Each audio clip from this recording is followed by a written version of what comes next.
Good morning, everyone. Welcome to the morning meeting. Today, we're giving away a canary yellow Porsche later in the program. It's used. Please buy your raffle tickets now. We'll have one lucky winner. The second runner-up will receive 2 weeks in Philadelphia. Thank you for joining. Sean, Dan, and I will run you through the day's events, and then we'll take your questions. If you're on the two-way platform, we'd welcome you. We'd urge you. We'd encourage you to raise your hand. Yesterday, we had 3 new people. Not sure yet whether I'll demand 3 new people or program will be canceled or not. Haven't decided yet. So that's along with the raffle for the yellow Porsche, a little bit of suspense on today's episode. If you're watching on YouTube or on X, please do not raise your hand. You'll look silly in front of your coworkers, pets, or children. But do write in the chat all you wish. Just don't put smack in there. Ask yourself before you type, does this reflect the peace, love, and understanding that Sean and Dan exude? If not, don't write it. No smack in the chat, as they say. On the schedule today, the President of the United States. First of all, he let the New York Times be the print pooler. So glass notes exists there in the White House. I like how the fact that TV is Fox, but the secondary TV is OAN. They have a broad range of television coverage. President has one public event on his schedule, open to the pool in the state dining room at noon 05. He participates in a multilateral lunch with African leaders. Gentlemen, what would they serve at that lunch? What would the African leaders be getting? Ooh. Fish and chips, burgers and fries. It's a burger and fries kind of day. Yeah, I don't know. So state dining room is a good place to eat. Don't know what the vice president's doing. I do know that Marco Rubio did go to the cabinet meeting yesterday, as Sean suggested, although he did not talk more than other cabinet members. But now he is finally in Asia for the in Kuala Lumpur for the various meetings with different alliances. And at 2:00 today, the Secretaries Noam and Hegseth attend a virtual FEMA Review Council meeting. No idea what that means, but they're doing it. Congress is in face-off, still to be determined how this will end up, but the former White House physician to Joe Biden, Dr. Kevin O'Connor, the world's quietest doctor, is due to testify in a closed session with the House Oversight Committee, but we don't know whether he's going because, as of my last check, there had been no resolution on the question of whether he would be able to invoke doctor-patient confidentiality on some of these matters. Number of ambassadorial confirmation hearings taking place in the Foreign Relations Committee, including, well, they're not the hearings, they're the confirmation votes, including on Kimberly Guilfoyle to be the ambassador to Greece. Mike Johnson at 11 is attending a congressional medal ceremony for Greg LeMond. It's Tuesday, or Wednesday rather, which means the Senate lunches are taking place.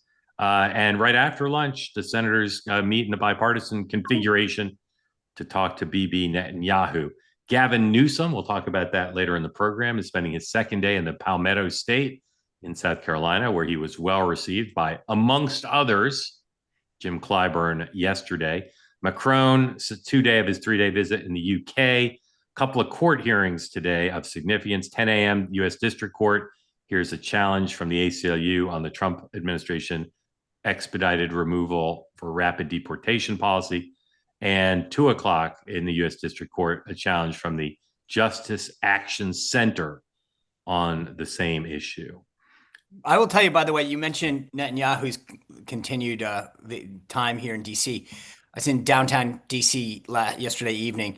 He's at Blair House. So normally he stays at the Willard, and they've got this whole pomp and circumstance and that shuts down, but he's staying at Blair House. But the security last night for Bibi's visit here, I mean, normally it's pretty significant. Last night, you would have thought that it was a UN meeting of every state. I mean, it was unbelievable, like how it's grown. Yeah. The last time I saw him in D.C. was when he was in D.C. to address a joint session of Congress, and it coincided with Joe Lieberman's memorial service. And it was at a synagogue in Northwest Washington. And same thing, Sean. I've never seen security like this. Well, no, I mean, you're right, but I felt like it's bigger than the president's. Much bigger. I mean, they had.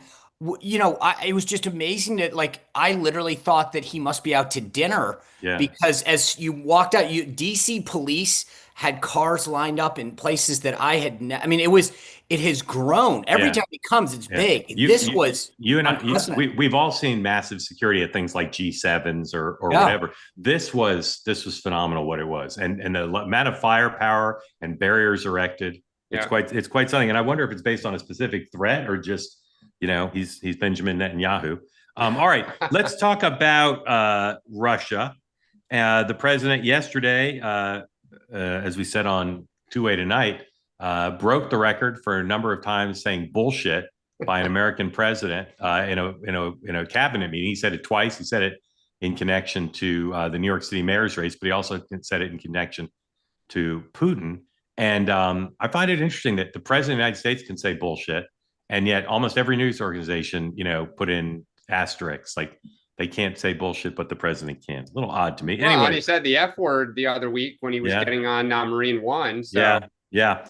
He's our most publicly profane president, but don't mistake that for the private profanity, because Joe Biden, Barack Obama, Bill Clinton, both George Bushes, man, they used the F word as a noun, a gerund, an adjective all the time. Anyway, this president does it in public.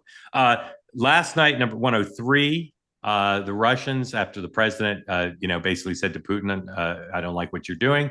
They launched another record drone attack on Ukraine, killed a lot of people, damaged a lot of property. The Europeans are obviously impatient. Yesterday, both Thune and Lindsey Graham suggested that they were ready to move the bipartisan sanctions bill at the urging of the White House or in consultation with the White House, and maybe make an adjustment to it that would be even more to the liking of the administration. So we've talked about this quite a bit, Dan. It seems like the president is now headed in a pretty unilateral way towards the Wall Street Journal editorial page position, which is you're going to have to force Putin to the negotiating table with a lot more assistance to Ukraine. Do you think that's where we're headed? Yes, I do. And I've been pleasantly surprised to see that Trump is continuing to do it. They floated last night sending, Patriot batteries now to Ukraine. I think it's great. I mean, the question that I think Trump is staring at is, are we potentially going to go back to the kind of stalemate where you have, these trench lines that don't move very far, and Putin's just waiting for us to back off? Because that's what I've said for the last 4 or 5 months. It means potentially fighting for several more years. So what I think President Trump showed us in Iran was that it's not a black and white situation either or. And I think what he is going to, I believe, do in Russia is, after giving Putin the opportunity to find a path to peace, say, all right, you didn't take it my way. And then last night's escalation definitely wasn't a smart move on Putin's behalf, because all of the people that want Trump to do something are now emboldened and say, Mr. President, this is how he reacted to you.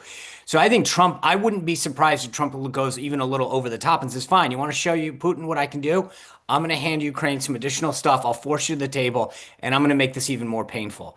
But I think that the dumbest thing people can do is back him into a corner. It will, and it will result in, I think right now Ukraine's going to probably get something. My only point is, if you're going to do this, and where I fault the Biden administration, one, in terms of accountability of what we gave Ukraine, or lack thereof. But two, if you're going to tell them that they can, help them, then help them and let them win. The idea of giving them just purely defensive stuff at some point, that's never going to result in a different outcome. So I think the question becomes, do we arm them further that they can go on the offense and actually achieve a desired result? Because being defensive just prolongs everything and wastes a ton of money, and it results in additional death. Well, but hold on. Were you just talking about Biden, or did you mean Trump? Because Trump said we're providing them purely defensive weapons. No. And that's right. But that was the Biden 4 years. But that's been everyone's, because at the end of the day, the difference between Iran and here is we went into Iran and hit them where they are. Right. No one has had, and I think appropriately so, that's a big line to cross with Russia. The question for Trump is, Putin's history is waiting people out. What is it, 20 years? Right. Yeah. So he plays the long game. If the president, neither of you is named Jack Keane or Tony Cordesman, but if the president decided to go all in and give them everything and go further than Biden and give them offensive weapons, help them with intelligence, could Putin be defeated or brought to the table at that point? Because I'm not even sure that's true. I mean, the question really is, I think there's, Mark, you've said this, it's their economy. Can it keep humming along, and can they provide it? And then just how many bodies are they willing to sacrifice? And public opinion. But Mike, unless you decisively beat him, I think you would just have use the bloody shirt to just rally public opinion on his behalf. Unless they start hitting 1 million casual. I mean, at some point, even in Russia, I mean, just like in Afghanistan, they started saying enough. They started running out of money. The economy was going sideways, and there were a lot of bodies. That took a lot, though. I agree. I'm very pessimistic that he'll do enough. I think he might do enough to avoid being accused of losing, and he might do enough to change Putin's rhetoric slightly. But I don't think the will is there to do enough to either change the trajectory of the war or force Putin to the table to agree to the stuff he won't agree to, which, by the way, is a good deal for him. I mean, under the circumstances, it's a good deal for him. But hold on a second. Is it a good deal for him? Because what you just said basically is it's inevitable that we will give up. I don't know that we'll give up, but I don't think we can win. I think we can just waste more time and money But that's not wasting time and money because he doesn't win. Well, I know, but I mean, that's the challenge. A lot more people die. He still has Crimea. I mean, when you say a lot more people die, the Ukrainians are say we will sacrifice to defend and keep our country. But they're not. They're not. What do you mean they're not? They're not. They've lost a lot of their country. They've lost like 20%. The other 80% still. Yeah. Well, 20%. Keeping 80 is better than keeping 0. Yeah. No, but I mean, I think this is the issue for Trump, and it's a remarkable turn because I agree with you, Mark. He's staring at this thing. I lose Ukraine, or we are now going to potentially go into a decades-long kind of hot cold war with Russia and Ukraine. Well, and there's also another factor here, and I mentioned this yesterday, the day before, but China understands the importance of this as well. Really? And I think so part of this sometimes is recognizing that it's not just one domino that falls. And so it's not just about Ukraine, it's about Russia. It's not just about Russia, it's about China. And I think that for Trump, when he starts hearing about this, and to your point, this is how it's going to play out for decades on end, he doesn't want that part of his legacy. Yeah. We could talk about tariffs for the hour, and my thinking about it suggests to me we should all say one sentence about tariffs because the whole thing is just a big up in the air thing. And that doesn't mean it's a mess and it won't succeed, but I don't think there's much to say definitively. But Sean, what's the one thing you want to say about tariffs? Ongoing.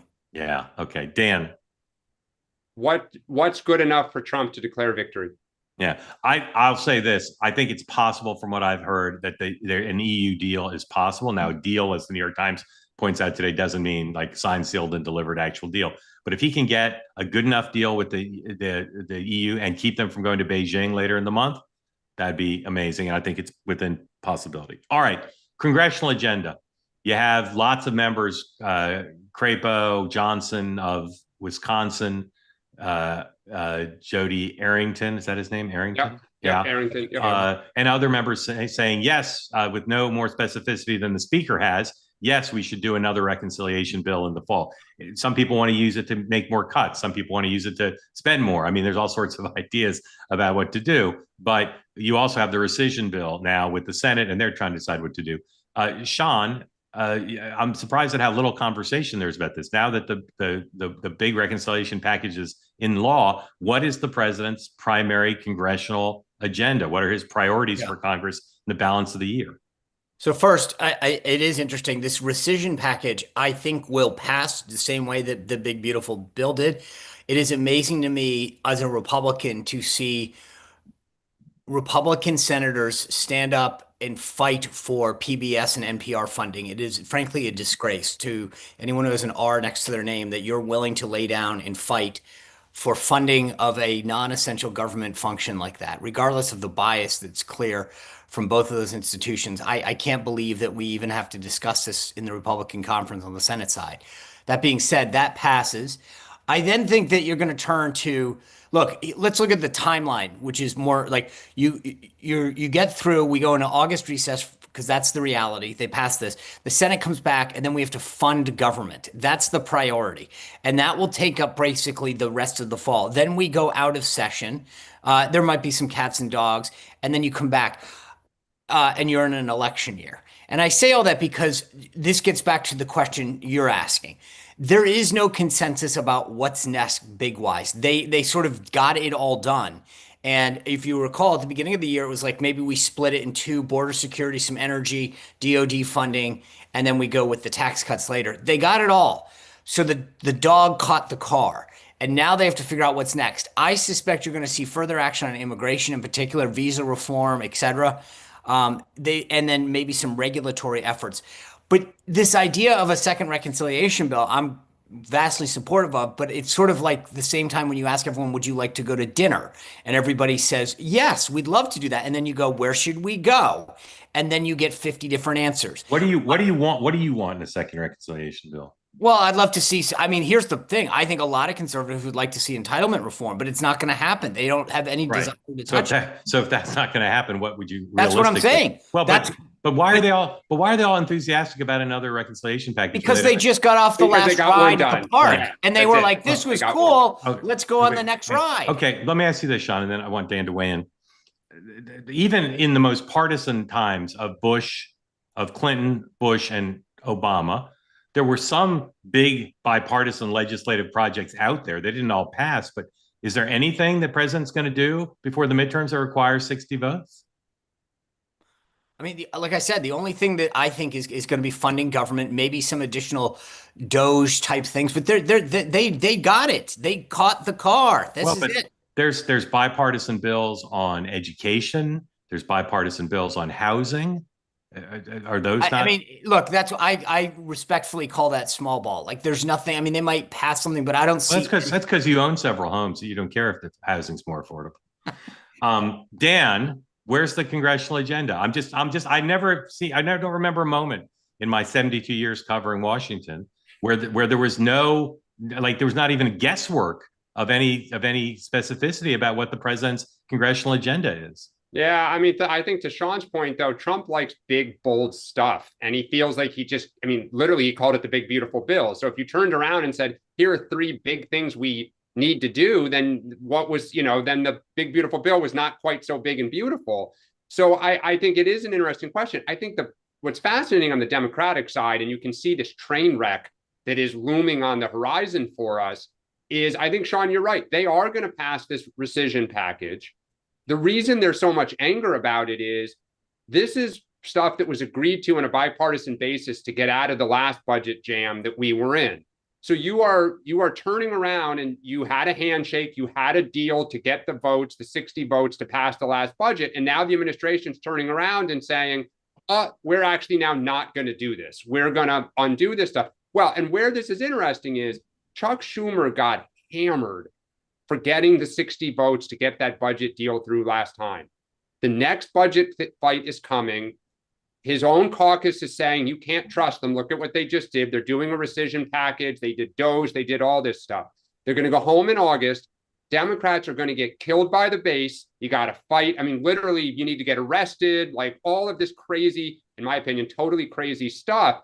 And they're going to come back in the fall. And I don't see how Chuck Schumer agrees to it. I agree. And if there's a shutdown, it is a disaster for us, in my opinion. I agree. Well, that's the problem, is that there's nowhere to go. There's no consensus. Even on the small ball stuff, I don't know that Democrats would get rewarded working for Trump on education or even housing or any of that stuff. They'd probably get crushed. Bless you.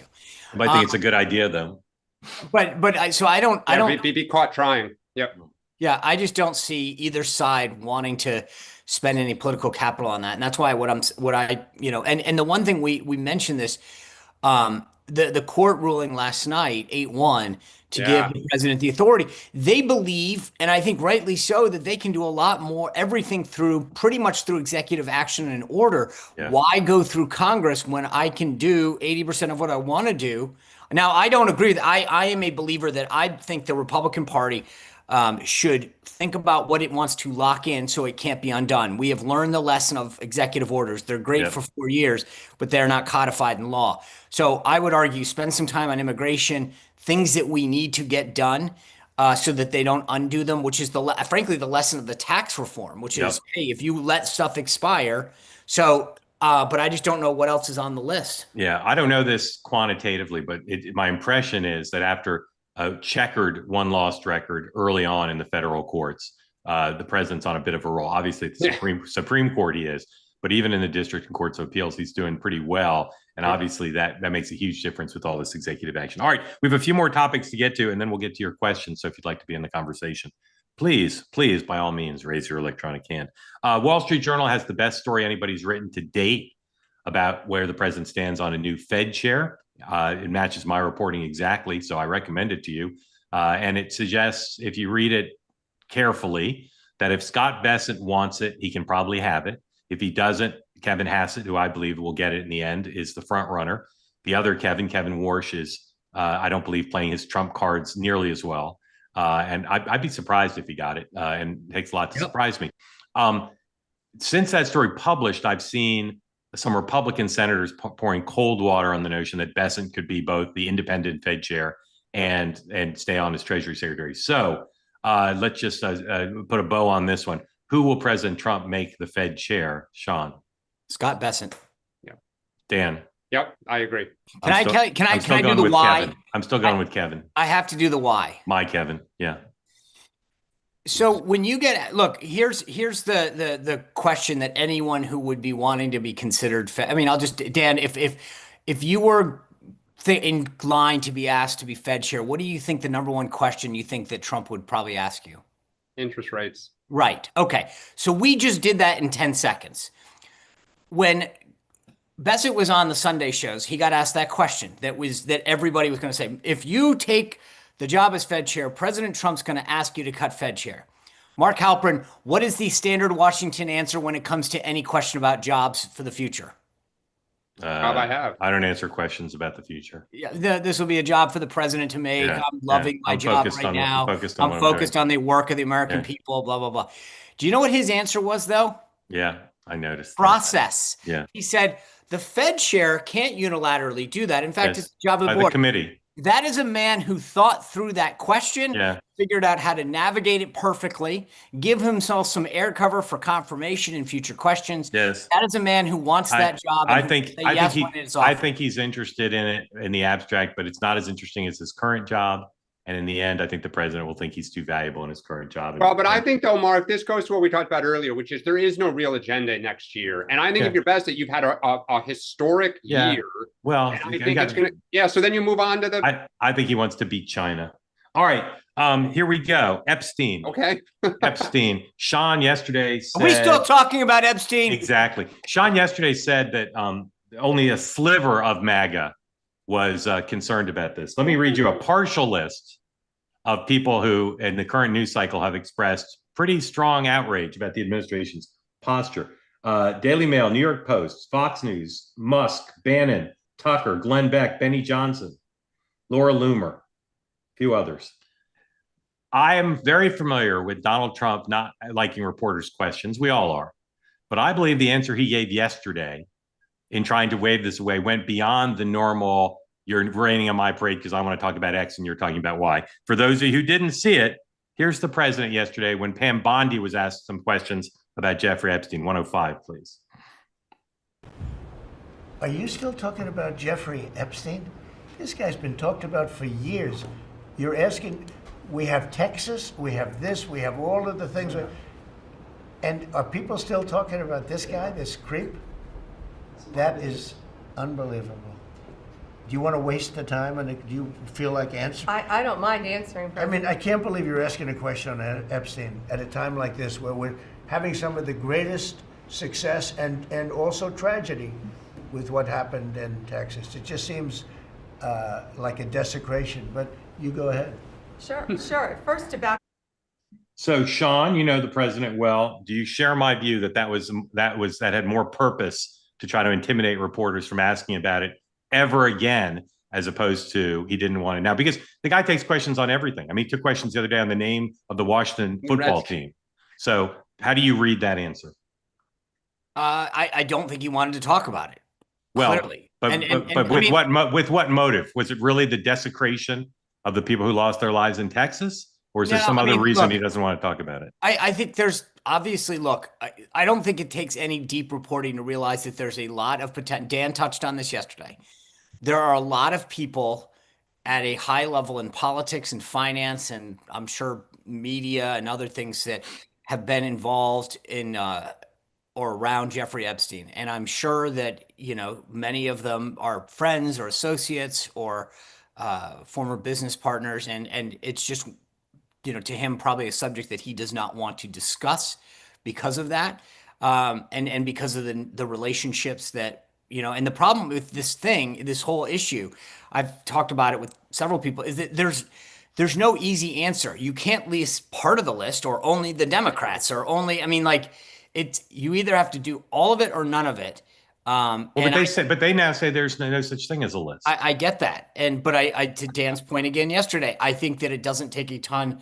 This would be not in keeping with Epstein's past and how he related. Yeah. Dan, is it dead as a story, as an issue for the administration, or not? No, it's not. No, you live by conspiracy theory, you die by conspiracy theory.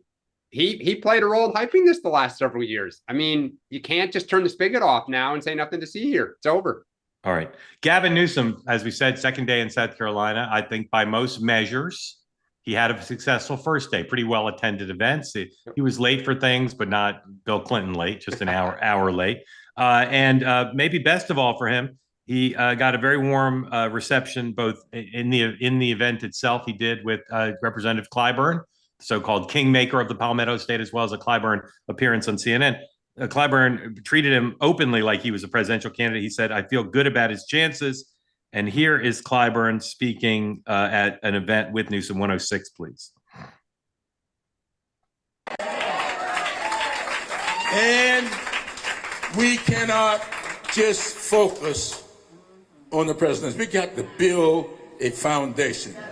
So as we go around welcoming these candidates who are running for president, let's not forget about school boards. Oh, yeah. Let's not forget about school boards. All right, you can dump out of that. Pretty good Chaplin-esque physical humor there. Here's Clyburn later in the day, appearing on CNN, giving the Clyburn housekeeping seal of approval to the gentleman from California. Do you believe he is an effective messenger on behalf of the Democratic Party? Oh, yes, I do. He's been there for some time now. Gavin Newsom has established a record in California that's enviable. He's been around the country over the last several years, carrying the message of the Democratic Party. And I think he would be a viable candidate going forward if he were to run. And so I do think that people are listening to him, and they are listening to the Democratic Party in a big way.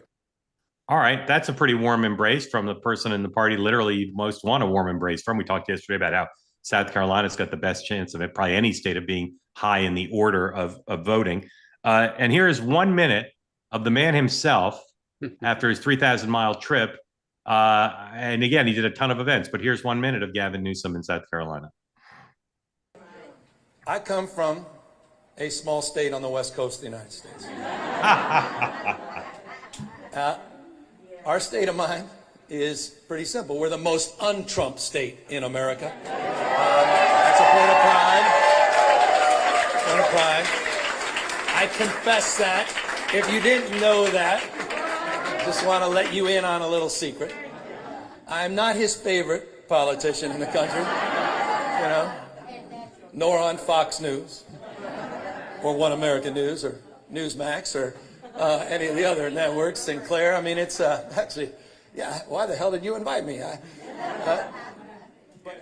We cannot let him win. We cannot allow him to win. So that's why I'm here. That's why I'm here. You have agency. You can shape the future. So, Sean, if you take the number of votes that Donald Trump got in California in 2024 compared to the population of Rhode Island, how do those numbers compare? Give me the math again. If I take the number, what's the number of Republican votes Donald Trump got in California, and how many people total live in Rhode Island? Because he said He said on the most just below. I said this is very Tucker question. Yes, yes. You're right. 1.2 million people live in our tiny little state of Rhode Island. Trump got 6 million votes in California. Yeah.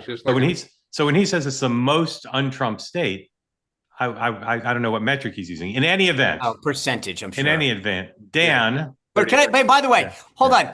I just want to say what you got to pay attention to what he said at the end. We've got to fight Trump. Blah blah blah blah blah. That's why I'm here in Kershaw, South Carolina. Exactly. What for what? Yeah. Like, what was the it's so blatant. I give the guy credit, but it's just so blatant. He's like, I'm not running for president. I just happen to be here in Kershaw, South Carolina on a friggin' Tuesday to fight Donald Trump on an issue that there's coast to coast. To fight him on.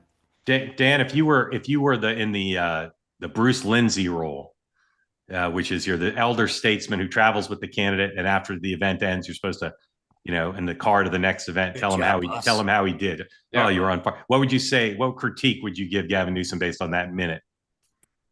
He did a great job. I mean, look, you got to win the primary before you win the general. And the first thing right now in a crowded pack is starting to kind of break out a little bit, get your name out there, build some buzz. He's doing it. Like, we can all debate, is it a good general election message? California is the most un-Trump state. I'm not the favorite of Fox News. But those are great lines. Compare that to Joe Biden, we would all laugh, and compare it to Kamala Harris, who is very stilted and awkward. Yeah. He's smooth, he's comfortable, he looked like he's having fun. Yeah. I cannot underestimate how big a deal what Jim Clyburn said is. The number of text messages that I got, I was not watching all day that, and my phone started going off. Did you just see what Jim Clyburn said?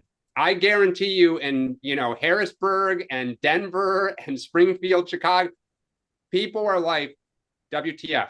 Yeah. I will say this I may be really good at predicting Democratic primaries, but I'm not sure that I'm the person that anyone on that side cares about. I will say, to me, having Jim Clyburn say the words that he did about Gavin Newsom will resonate well beyond South Carolina and be crucial among the black voters that make up a key constituency. Yeah. So if you're going to have one, that to me, that in itself, you get in the car, I don't care if you're Bruce Lindsay or Bob Smith, you're going to say, boss, getting Clyburn to say those things was a huge win. Well, and look, he didn't just say them. He went on television later and talked more about him. I mean, that is not and he called Kamala Harris his girl, right? Didn't you know what he said? Like he's doing this without knowing. Yeah. We're getting breaking news. The White House is waiving the executive privilege for the former Biden doctor to testify. Yeah. I'm not sure he'll care about that because it's not about the executive privilege, but you know what I mean? It's a doctor patient. Well, that's that. Let's get back to Gavin Newsom. Don't change it. Exactly. Anyway, I'll say I agree. Of course, I agree with you about Clyburn. I still don't think he's going to run, but I'll tell you with that. I don't. With that performance. How do you go to Kershaw County for 2 days and not say I'm going to run? I don't get that one. It's testing. I will say that what that performance reminds us of is something that I continue to say, which is, this field is big and overrated. You have to be an aircraft carrier to do this. He is smooth. He's polished. He knows how to go into any room. And most of these other people do not. So if he does run, he's a first tier candidate. And I'm not sure who else is in the first tier besides Buttigieg. He's not running. Mark, hold on a sec, because you just said he's testing. If you go to South Carolina and you get a reception like that, you get like that, and you get Jim Clyburn all but leaning into call his daughter and ask her if she wants him to run. So if I am applying for a job and all the pieces are there, don't you turn to your family? And then you turn to your family and say, we got to relocate to Cincinnati for 3 years, and if we get a promotion, then you're going to be trailed by Secret Service for 4 years. Why would you even test the waters if the decision's there? Because life and families are filled with ambiguities. That's why. Look, I'm sorry. I can't. He got a great reception, and I've seen enough. Joe Biden ran knowing how screwed up his family was, and he still did it. These guys who are at that level are willing to overlook a lot when it comes to their family and everyone else. I totally agree. Because they're so damn big. I need to be on a show with less cynical people. Evan, welcome in. We're not going to talk about the New York City mayor's race. Oh, look at those people over your shoulder. Evan, Great. welcome in. Thank you for being part of Two Way. Tell us where you are. What's on your mind? I'm in Long Island. Can you hear me?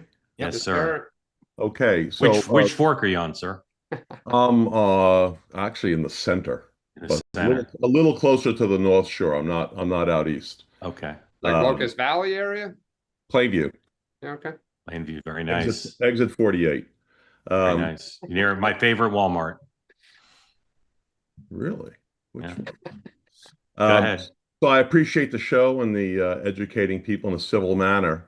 Thank you. Unfortunately, I don't get to watch all the episodes. And so I had a quick question. I was wondering if, Mark, you have so many different platforms, I can't keep track of them, but if you'd ever do a political potpourri, whether we can raise questions that aren't, necessarily topical to what's going You on. can raise whatever you want. It's an open mic night here. Okay, so I'll go real quick. So, for example, one of mine is what would have been the consequence if Ralph Nader had never been a third-party candidate? Because Gore would have certainly won Florida, and then all those dominoes would have fallen. My family, the nutty part of my family, was involved in his campaign. Sean, I have come to genuinely appreciate your perspective on things. It's a perfect example of not to let your first impression be your only impression. That said, would you be happy if the people who are important to you in your life exercise the same level of integrity that Donald Trump has in his? I'm not a Trump fan, but I do have to say that if the election were held today and he was running against a fill-in-the-blank Democrat, he probably would get my vote. And I'll just finish off. Parenthetically, given all the discussion about Mamdani, my grandfather actually was a mayoral candidate in New York City on the socialist ticket in the late 40s and early 50s, and he would probably now be considered what Steve Bannon calls a limousine liberal. But he did publicly come out against McCarthy, which was fairly brave of him at the time. And ironically, you were talking about Clyburn, who, I'm sorry, I can't stand the impact that South Carolina has, or octogenarian politicians at this point. But I was thinking this beforehand. Is there any scenario where Pete Buttigieg run, because to me he's the best intellect in the entire field, that Pete Buttigieg could carry South Carolina, given it's a harsh way of saying it, the antipathy that religious African Americans have towards the Community. gay community? Last thing, and Mark, please take this in the spirits intended. Some time ago, you were accused of leaning left, and you were clearly annoyed by this take, and you asked for examples. And I was loving the back and forth, and it's when you were following up with Joe Scarborough and all of what was going on with his take on the Biden situation. And you had a forum unrelated to that, where it included a professor, happened to be African American, from a university in Ohio, and she said that she denied there was a liberal bias in college academia, and you didn't challenge it. And to me, that might, if I had to come up with one example, that was it. And I just figured maybe you were stunned because this observation is akin to the sun rising in the west. Someone on this platform said there was no liberal bias in universities. Yes, not on this specific one. One of your various I can't keep track of your schedule, Mark. But a show that I was on. A show that you were hosting. There were 4 or 5 people on it. A very nice woman, a professor from Ohio University, said that there was no liberal bias, and I'm sitting there stunned, and I'm waiting. I don't remember it. If I didn't intercede, it was because I was so stunned I couldn't speak. That would be my only. By the way, it was literally right around the time that you were dealing with Joe Scarborough, and I actually thought you were a little soft on him. And then I said, you did ask him repeatedly, would you have changed anything, I think. And then I said, you're friends with a guy. At some point in time, you can only attack him so many times, and then you just. I'll never attack him. I'll have a spirited debate with him. All right, Evan, you raised a ton of issues. Let's just go to Dan to address the ones he wants to address, then Sean, and then I'll do what's left. Dan. So I'll just take the Pete Buttigieg in South Carolina. It is a great question because I agree that Buttigieg has a lot of talent and I think has a lot of potential. But his big Achilles heel today is he knows he has had trouble with the Black community. He has invested in the last year or so, and even going back to being transportation secretary, in trying to strengthen his relationships and standing in the community, and he's still at 0%. and you raise, it's politics, you have to put it on the table. Historically, the Black community has been hesitant to embrace the gay community, and that is, especially in the South, it will be something he's going to have to overcome as he thinks about trying to get the nomination. And I'll just say, by the way, Mark is very public about the media and academia being biased. I'll speak up on his behalf. If he let one puck slip by the goalie, no goalie is perfect. I assumed he was stunned. I might have been daydreaming about sushi. Or Sean. texting. Let's Or be texting. honest. Yeah, Sean. I still believe that Pete Buttigieg will be the nominee, and short people don't win the presidency. I say that as a short person, so he will then lose. But I do agree with Dan. He has got a significant problem. He did try through a lot of grant money and programs to win back support in the Black community, especially in cities. I don't know that it did him a ton of good. There was a poll the other day where he had 0% of the Black vote. Right. Um, That's So, high. That's high. Um, Rounded down. So I think this, we've talked about this before, and this is why sometimes, you have to understand how the game is played matters, and the schedule the DNC puts out and the allocation of delegates, et cetera, is going to matter to him, because if it's an old school thing, Iowa, New Hampshire, he's got a path. If it starts again with South Carolina, it makes it very difficult. So anyway, I say that because I do think that he is, he has got his challenges, but I still think that he checks enough of the boxes for the Dems in the primaries that they think he looks attractive to them on paper. We'll see if he can put together a good campaign. On your other point, Evan, I would just say this. I've known President Trump now going on 10 years. We've had some very personal moments, some very public ones and some very personal ones. I am the kind of person, if you look back throughout my career, I've worked for, probably 15 members of Congress and candidates in the cycles that I've been involved in. And I don't know that I've ever publicly broken with anybody. I don't believe in that as a sort of as a tactic. Somebody gives you a position in their either as a friend or as a colleague. I have given President Trump personal advice over time about things he should say, not say, policies as he's asked for. Sometimes I agree with him, sometimes I don't. But I just am not one of those people that believes you go out and air those grievances publicly. So there's things that I, really applaud him for. He's been a good friend to me. I've written 4 books. He's endorsed everyone. He voted for me on a reality television show. He is somebody that has been very good to me, and I just don't believe that whether he's been good or bad, you go out and call out people who have given you opportunities and positions of within their circle. If you don't want it, don't be affiliated with them. I don't think that there's a single person that I've ever come across that's not perfect. To your point at the beginning, and I appreciate it. There's a lot of things that you get to see about people sometimes after first glance. And I appreciate your kind words about your view of me. And I think that's sometimes true of other people as well. I've gotten to know him as a person, his family, and so there are qualities of his, like we talked initially, that I might not publicly display the same way that he does, some tactics that he uses, and they're probably not similar to what I would do, but I also judge him on results, and I think he's a fighter that gets things done for the American people. So, but I think that's the way with anybody. I mean, if you look at a cousin or a friend or a coworker, you're probably like, hey, they're really nice, but I wish they would do more of this. There's, nobody's perfect, I guess is the answer.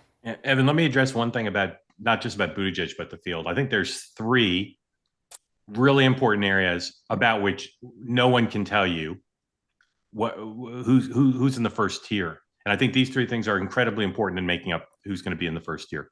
One was already mentioned. What's the calendar? Iowa, New Hampshire, South Carolina, et cetera. Until you know that, I don't think you can say what the first tier is. The more important South Carolina is, I think the worse for Buttigieg, because he's tried really hard using his big brain to do better with Black voters, and there's no evidence he is. Number 2 is fundraising. It's just relentless how much you have to raise, whether you're doing a super PAC, whether you're doing bundling, whether you're doing low dollar. And I don't think you can say right now, is Pete Buttigieg going to be a first tier candidate in fundraising? Is Gavin Newsom? I think they're all extraordinarily weak compared to the front runners we've seen in the past. And again, you have to raise millions of dollars a week. And I don't think any of them can right now. Now, it's possible no one will. And so it'll be like, everybody will raise less and it'll be equalized. And then third is, who can dominate the conversation? Who can get through old media and new media and through the ideas that they have to help the country? Who can compete with Donald Trump for attention? We don't know the answer to any of those three questions about any of the candidates. I'd say Pete has as good a chance in those three as anybody else. But until we see what the calendar is and how he performs as a fundraiser and as an attention getter, I don't think he can say how he'll do or how anybody else will do. Now, did that leave any of your other questions unaddressed by me that you need addressed? Super quick question. So he has, in essence, endorsed Newsom for now. What do you think he would do? I don't think he's endorsed he Newsom didn't for now. endorse. He could say the same thing. He could say the same thing about Bashir tomorrow. Okay, he's not endorsed. What if Newsom does run and Wes Moore runs? How do you think he responds? Great question. It's possible he'll stay out of it. Yep. It's possible he'll pull a Trump and endorse multiple candidates. I don't think.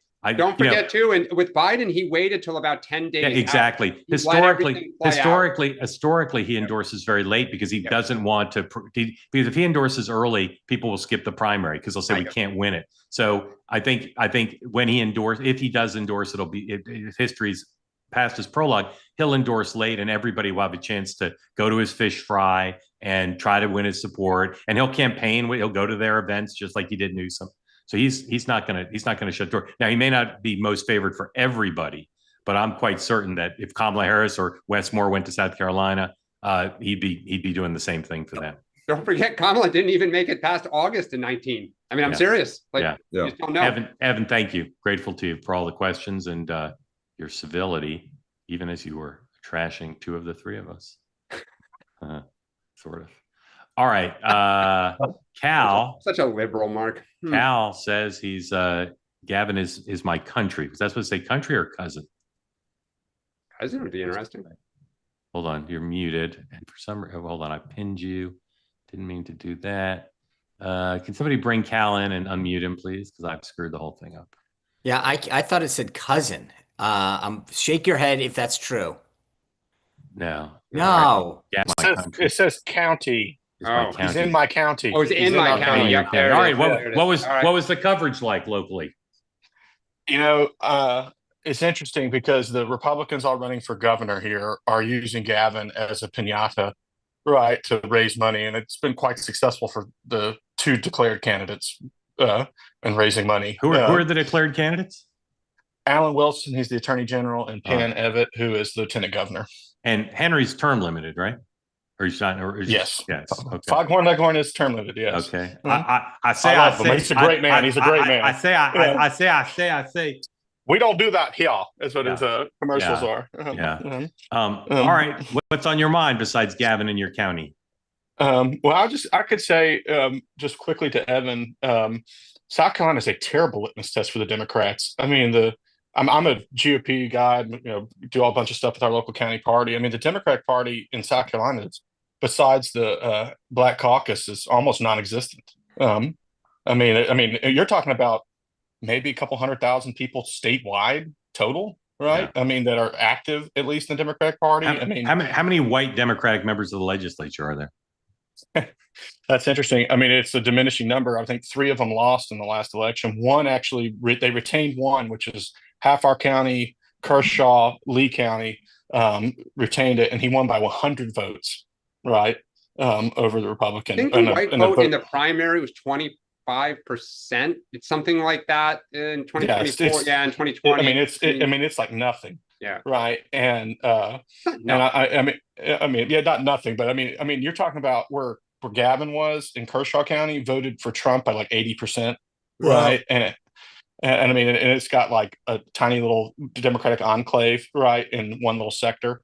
And I just feel that that's the primary season is going to be interesting because they all have to go to Orangeburg, right, which is Clyburn's base of operations, right, and that's where they all go. And Orangeburg is not indicative of the rest of the state either, right? I just don't understand why you would make this one first. And obviously, I have many Democrat friends, eat lunch with them all the time here in the ones that are left, and I think that they are very, very moderate, right? In a sense of Democrat, right? Very moderate. Even the ones that are white Democrats, as you would say, are far more moderate in their leanings. Well, you have to remember it went Okay, to South Carolina because the White House wanted to, they wanted to protect Biden if he was primary, that it was a state where it was heavily black. He had the support of the delegation, or the lowercase d, kind of the intelligentsia of the black community in South Carolina. Look, it's the same reason why did Nevada go earlier? Harry Reid pushed it, because if your state goes high, you get attention and visits and money, and exactly. So why do Iowa and New Hampshire protect it? Because it's like an industrial complex of federal, money, and outside people come in and spend. Hey, Cal, can I ask on the race for governor? Yeah. One, what's the vibe on Nancy Mace jumping in? And two, whether she does or not, is Alan Wilson the front runner, or who pulls that out? On Nancy, she'll have a lot of problem with the evangelical vote, a lot, right, in South Carolina, right? She has some very non-South Carolinian views, let's put it that way, on things. And she wins Charleston, which is the more cosmopolitan part of our state, right? But if you go to the Midlands and the upstate, not going to go well for her, which I think is why she hasn't stepped in the ring yet. And I think fundraising for her locally will be hard. And then she also voted to impeach Trump, right? Which everybody forgets that, right? And I think Trump would be hard pressed to endorse her, right, over Alan and Pam, who have been loyal soldiers. I wouldn't rule it out. Yeah, but I don't know. Alan's been Trump's guy in South Carolina since, he was a Bush guy originally, but since then he's been a cheerleader for Trump. If I was a betting man, I would say that Alan has an inside shot. South Carolina's a very wait your turn state, with the one exception of Nikki Haley, which she didn't wait her turn. Somehow she was one that broke through the list. That's because of Mark Sanford's Argentine hiking on the Appalachian Trail. So I think that if I would say it's going Alan Wilson on that end, but I think that if I was a betting man right now, but Pam's popular too. I think both those two would they might divide the same vote, though. That could hurt them if somebody else stepped in. Cal, thank you. I'll say the winner of the South Carolina primary will be over Trump endorses. So, and by the way, Matthew Bartlett disagrees that why New Hampshire likes to go first. Matthew Bartlett is a shill for the Chamber of Commerce. I asked ChatGPT how many white Democrats are in the South Carolina legislature now, and it's the longest it's ever taken me to get an answer. 3 minutes and 15 seconds. And he came back and said there are 10, but it took a long time. I don't know why. Andrew, welcome in. Tell folks who don't know where you are and what's on your mind for America's sweethearts, Dan and Sean. All right. Good morning. In Baltimore County, Maryland. First question I just had was about the Supreme Court. I saw that 8-1 decision come down yesterday. And then it's more just about the dynamics on the court at the moment. So it's like, I see that, a couple weeks ago we saw where Amy Coney Barrett kind of slapped down Ketanji Brown Jackson in her slapped down her dissent. And then even yesterday in the 8-1, when she was the only dissenter, Sotomayor almost kind of had to correct her and her thinking. Is she kind of being ostracized a little bit on the court? And the second part of that question is is she part of Biden's legacy? Like, is her kind of out there-ness or like not being influential in the court also therefore reflect negatively on Biden and another kind of stain on the Biden legacy is kind of what I'm thinking. Good question. My wife and I actually talked about that this weekend because there was a story, I think, in the New York Times about how aggressive she's been and in her language about democracy and outrage and it's interesting because in the history of the court, there have been members who have been in the minority, sometimes just one or two, and then 20 years later, they're not in the minority anymore. In kind of history, the world has moved towards them. I don't love the tone of her. At times she sounds like a politician. And that is, again, you can say what you want to free country, but I don't love it when she uses kind of that really aggressive language. Maybe she'll be proven right. But I don't think she's doing herself any favor with her colleagues. And depending on where the country goes, it may be a stain on Biden. Look, Andrew, first of all, a ton of credit for bringing this up. Yeah. It's been like something that I've been talking about for a while, and I'm really glad you brought it to the forefront of the program, because she is making nutty statements. And I think, to your point, initially it was on the conservative side saying this doesn't make sense. She's not making legal arguments, and that's the problem I have. It's one thing if her arguments hung on some random case and said, if you look back through case history, Andrew versus Sean, it says this, and therefore this legal principle violates what we're trying to do. She is using politically charged language and saying this is wrong. It's an outrage. What did she say yesterday about Trump's decision? He's taking a wrecking ball. That's a political statement. That's not one based in judicial prudence or, case law. And to me, she is so outside the mainstream of what she actually believes, because she's not, again, I get people who interpret the Constitution one way or another are going to have differences here and there on legal theories, on interpretation of case law, on precedent. That's why there's diversity on the court. But she's not hanging her shingle on that. She is literally making outrageous political statements about her personal disagreements with Trump's actions and his personality. And frankly, that was the problem with the weaponization of the courts against Trump with the cases. They weren't based, when you can literally go after a guy and say, yeah, the statute of limitations has expired. These misdemeanors, we're going to configure to come up with a new charge against him. We're going to tell the jury that they don't have to actually have a charge against him. And where the average person sits back and says, okay, I get you don't like him, but you are literally making this up as you go. We are doing damage to our judicial system. And I think she is the true wrecking ball when it comes to how cases are being decided. And if she is part of Biden's legacy, which I believe she will be, it will be about how he chose people based on DEI principles, not on their actual qualifications. She pretty accomplished and pretty good education credentials. I mean, but he literally said, I will appoint a black female. He never made it about the best person. And that's the point. And that's what, she's going to get the Kamala Harris treatment. Look, and Amy Coney Barrett, he wanted to pick a woman. I mean, both parties historically have tried to create some semblance of balance in the last 40 years. I mean, they just have. Andrew, by sheer coincidence, I have a piece on this exact topic coming out later today on dailymail.com. So you can go read it. My full thoughts on this matter. Is that cousin Andrew? No, I'm just joking. Andrew, thank you. Sean, what do you have coming up later today? Tonight we're doing a little battle for the Senate. Nate Morris is in the primary in Kentucky to succeed Mitch McConnell. He's got a very J.D. Vance story, raised by a single mother, very poor, and has been very successful. And then Senator Scott Brown seeking the seat there in New Hampshire with the retirement of Jeanne Shaheen. So I think we're talking two different Senate seats and trying to keep the majority. Nate is the trash man. He's the trash man. He's the trash man, made his fortune in the garbage business. All right, 4 two-ways available to you today. First, noon, Meghan McCain, Citizen McCain.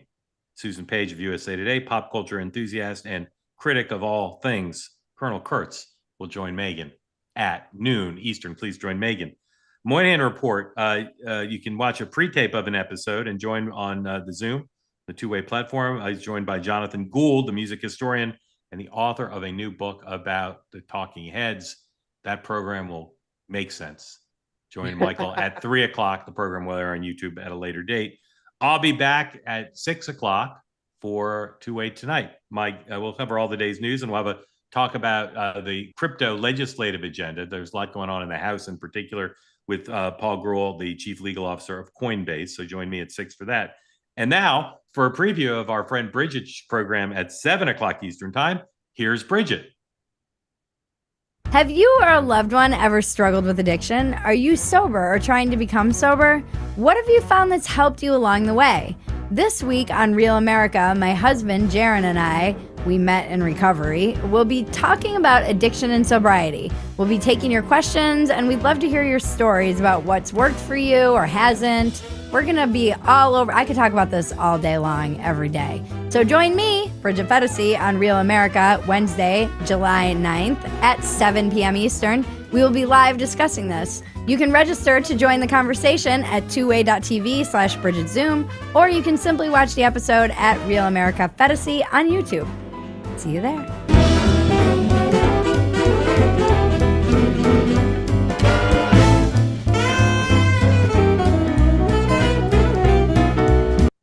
Dan will be joined to talk about his addiction to exercise. So please join Bridget and Dan for that.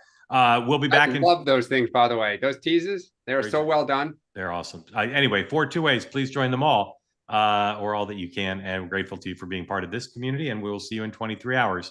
Have a good day. Bye-bye.